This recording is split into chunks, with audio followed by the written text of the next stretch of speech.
थोडंफार काय होईल. पण आणि तो जाता एक मासेवाल्याला बघतो. माशावाल्याकडे ना एक फिश असतं, मोठी फिश, आणि खूप तडफडत असतं, जिवंत असतं. आत्ताच पकडून आणलेली असते त्यांनी ह्याच्यातून, पाण्यातून. तर तो बघतो. श्रीकृष्ण आणि अर्जुन ना मागून झाडाच्या मागे लपून गपचूप हे सगळं बघत असतात.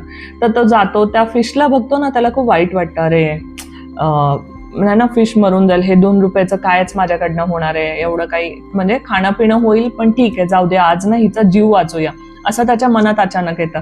आणि तो काय करतो, ते 2 रुपये घेऊन त्या फिशवाल्याला देतो आणि ते फिश घेतो.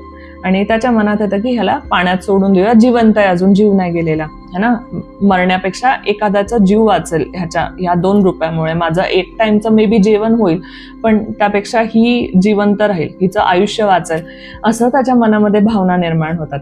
आणि तो त्या फिशला घेतो आणि पाण्यात टाकतो. पाण्यात टाकल्या तिला असं ना उलटीसारखं होतं त्या फिशला. त्या फिश